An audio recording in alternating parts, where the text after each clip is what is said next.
Dios le bendiga. Estamos iniciando nuestro curso Origen y Propósito de la Ropa. Le voy a invitar a que hagamos una oración. Padre Santo, en el nombre de Jesús, estamos delante de ti. Te doy gracias, Señor, porque nos permites estar juntos para estudiar este tema. Yo te ruego que tú bendigas la vida de las personas que lo escuchan, Señor, que tu Espíritu Santo siga haciendo la obra en nuestros corazones. Y te damos gracias por tu bondad, por tu amor, por tu misericordia. En el nombre de Jesús.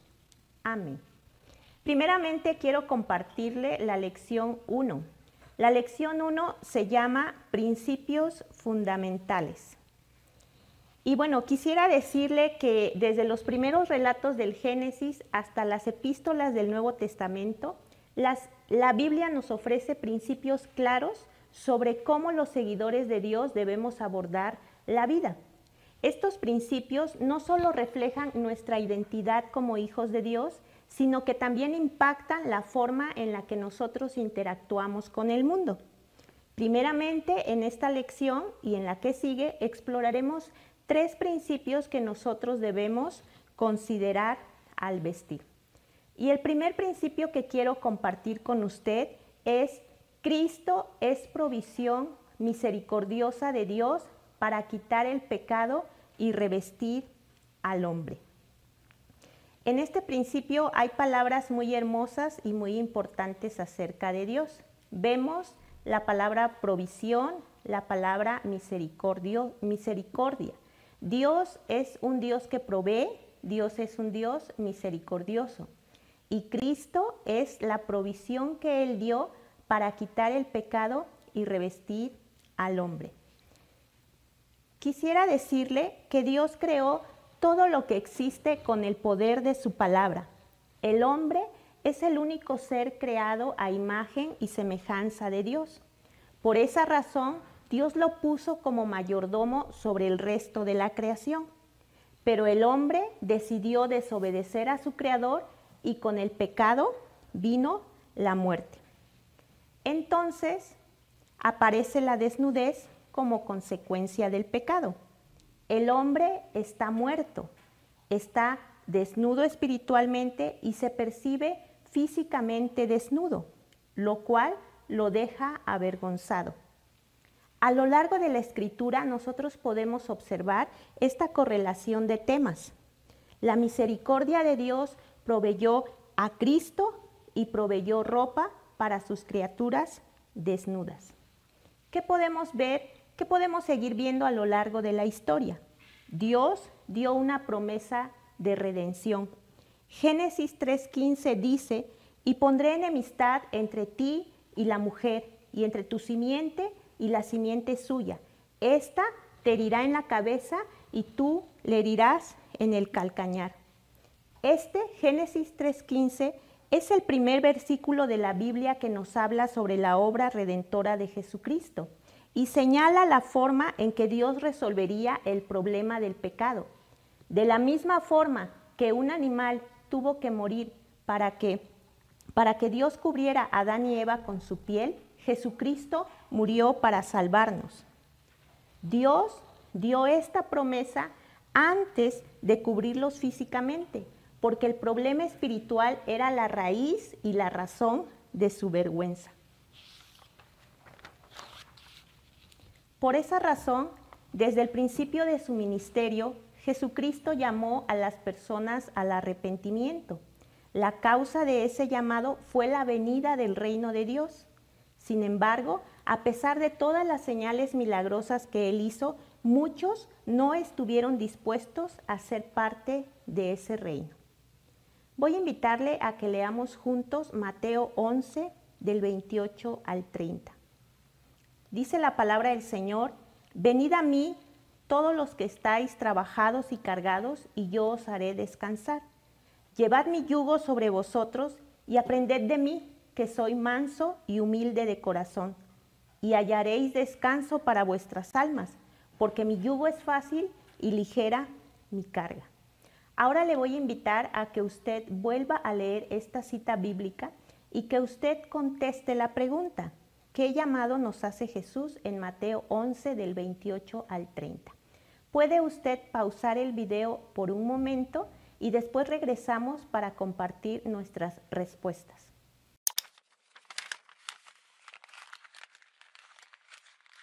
Y ya estamos de regreso con las respuestas a la pregunta ¿qué llamado nos hace Jesús en Mateo 11 del 28 al 30? Le voy a compartir mis respuestas. Lo primero que vemos aquí es que Jesús nos invita a ir a Él. Él nos ofrece descanso de la culpa y del poder del pecado. Esto tiene que ver con nuestra justificación, porque Él nos ofrece el perdón por nuestros pecados y también nos ofrece el poder para vencer, ya que la palabra de Dios dice que sin Él nosotros somos esclavos del pecado. Otra cosa que Jesús nos ofrece es llevar su yugo y aprender de Él. Nos llama a trabajar con Él. Entonces nosotros tendremos al mejor maestro. Dice en esta porción bíblica que Él es manso y es humilde de corazón. Él nos asegura que sus mandamientos no son difíciles de cumplir y que la carga no es pesada. En el Antiguo Testamento había profecía que decía que Él escribiría sus mandamientos en nuestro corazón y nos daría su Espíritu Santo. Y dice que así encontraremos descanso para nuestras almas. Le voy a invitar a que leamos una cita bíblica más que está en Primera de Juan 1, 5 hasta el capítulo 2, versículo 2. Dice la palabra del Señor en este pasaje: este es el mensaje que hemos oído de Él y os anunciamos. Dios es luz y no hay ningunas tinieblas en Él. Si decimos que tenemos comunión con Él y andamos en tinieblas, mentimos y no practicamos la verdad. Pero si andamos en luz, como Él está en luz, tenemos comunión unos con otros y la sangre de Jesucristo, su Hijo, nos limpia de todo pecado. Si decimos que no tenemos pecado, nos engañamos a nosotros mismos y la verdad no está en nosotros. Si confesamos nuestros pecados, Él es fiel y justo para perdonar nuestros pecados y limpiarnos de toda maldad. Si decimos que no hemos pecado, le hacemos a Él mentiroso y su palabra no está en nosotros. Hijitos míos, estas cosas os escribo para que no pequéis. Y si alguno hubiere pecado, abogado tenemos para con el Padre a Jesucristo el justo. Y Él es la propiciación por nuestros pecados, y no solamente por los nuestros, sino también por los de todo el mundo. Le voy a invitar que vuelva a leer nuevamente la cita bíblica con cuidado y que usted conteste la pregunta: ¿qué nos enseña Primera de Juan 1:5 acerca de nuestra comunión con Dios? Puede pausar el video y enseguida compartimos nuestras respuestas.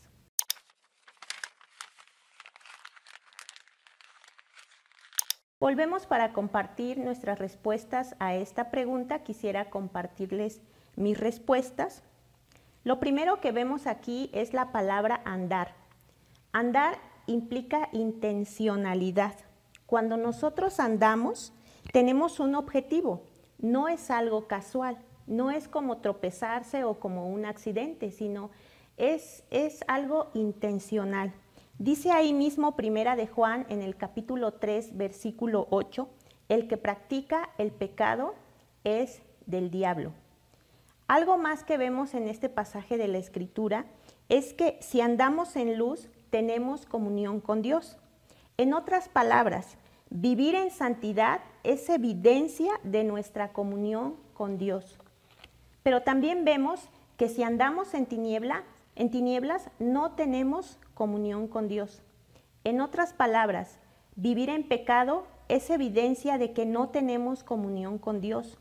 Si ese fuera nuestro caso, nosotros debemos confesar nuestros pecados y gracias a Jesucristo Dios perdona nuestros pecados y nos limpia de toda maldad.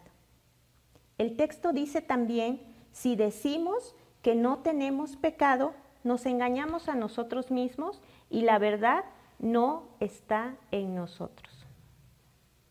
Ahora bien, Vamos a estudiar otro pasaje bíblico que está en Efesios 4. Vamos a leer del versículo 17 hasta Efesios 5, versículo 8. Dice la palabra del Señor: esto pues digo y requiero en el Señor, que ya no andéis como los otros gentiles que andan en la vanidad de su mente, teniendo el entendimiento entenebrecido, ajenos de la vida de Dios, por la ignorancia que en ellos hay, por la dureza de su corazón, los cuales, después que perdieron toda sensibilidad, se entregaron a la lascivia para cometer con avidez toda clase de impureza.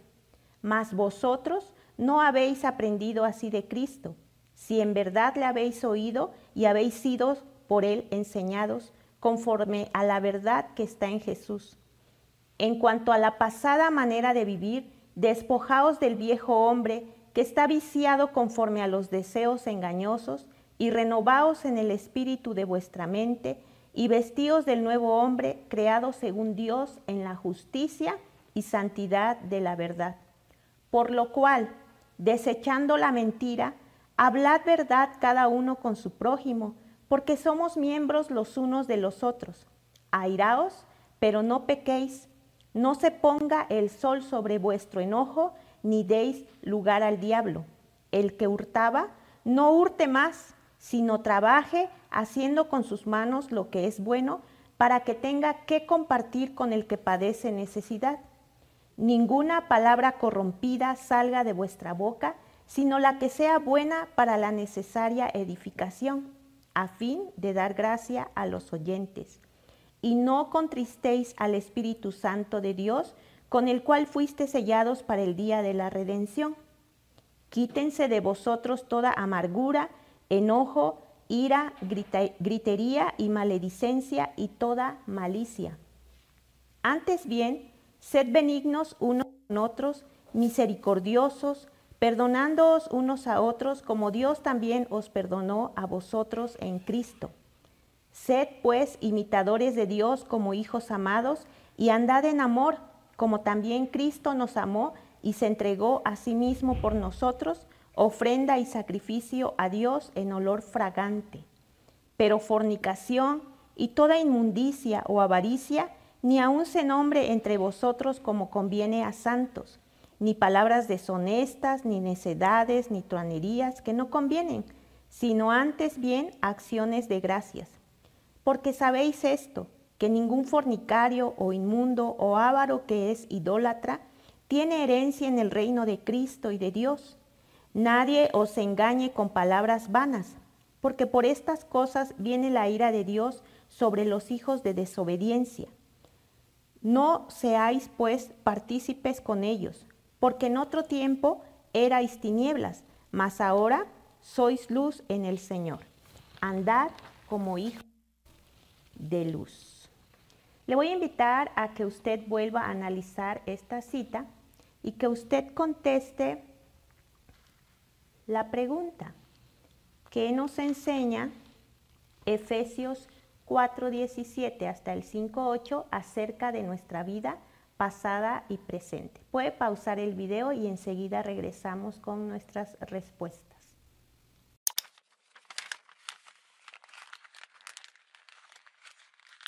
Ya estamos de regreso con nuestras respuestas.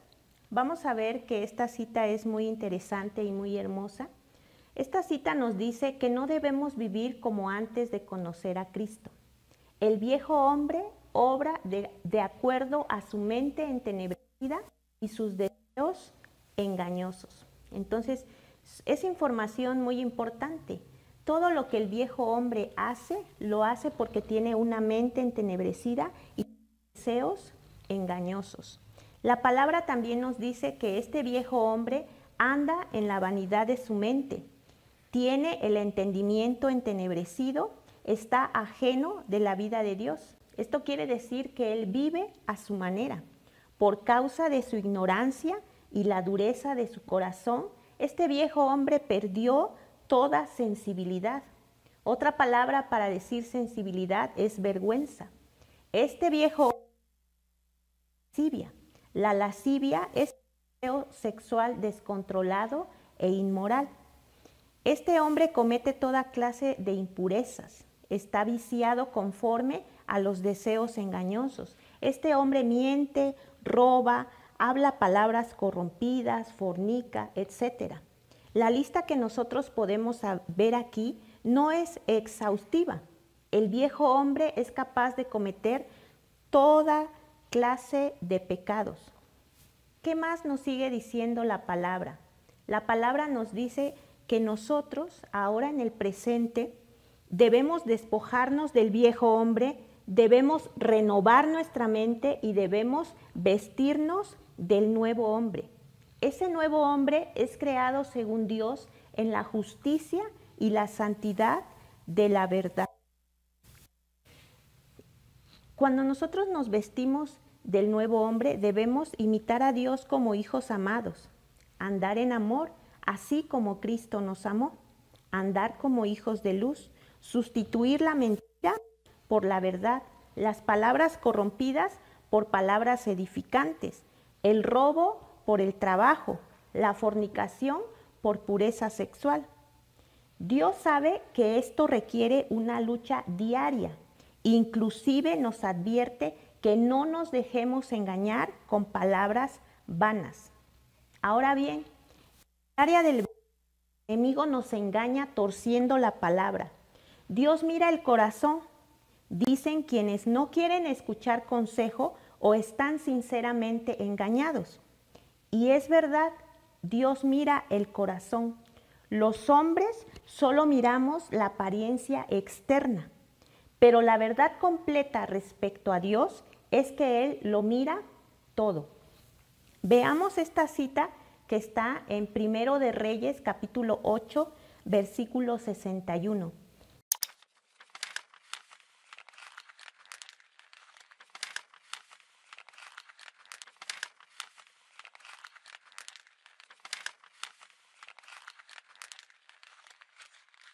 Entonces aquí podemos observar una vez más cómo lo que hay en nuestro corazón se manifiesta en nuestra forma de vivir. Dice que el corazón debe ser perfecto y luego dice andando en sus estatutos y guardando sus mandamientos. Respecto a nuestra apariencia, nosotros no escogemos nuestro color de piel, nuestro color de ojos, nuestra estatura, nuestro sexo. Nadie escoge nacer con una discapacidad o una malformación, pero la ropa con la que nos vestimos sí la escogemos y tomamos decisiones motivadas por nuestros deseos o nuestras formas de pensar. Efesios nos habla de cómo es el viejo hombre interiormente y cómo esas características internas guían sus acciones pecaminosas. La palabra de Dios nos dice que debemos despojarnos del viejo hombre, renovar nuestra mente y vestirnos del nuevo hombre. Debemos vestirnos de Cristo. El apóstol Pablo decía, con Cristo estoy juntamente crucificado, y ya no vivo yo, mas vive Cristo en mí. Y lo que ahora vivo en la carne, lo vivo en la fe del Hijo de Dios, el cual me amó y se entregó a sí mismo por mí. Le voy a invitar que en compañía del Espíritu Santo, usted medite en la respuesta a la siguiente pregunta. ¿Cómo debemos aplicar este principio al vestirnos? ¿Qué principio? El principio que estudiamos hoy. Cristo es provisión misericordiosa de Dios para quitar el pecado y revestir al hombre. También le voy a invitar a que usted memorice Apocalipsis 3:18. Dice la palabra del Señor, por tanto, yo te aconsejo que de mí compres oro refinado en fuego para que seas rico y vestiduras blancas para vestirte y que no se descubra la vergüenza de tu desnudez y unge tus ojos con colirio para que veas. También tenemos una tarea, yo le voy a invitar a que usted haga la tarea y la tarea consiste en contestar una prueba. Le vamos a dejar aquí en la cajita de descripción el PDF que usted puede imprimir para contestar esa prueba. Gracias.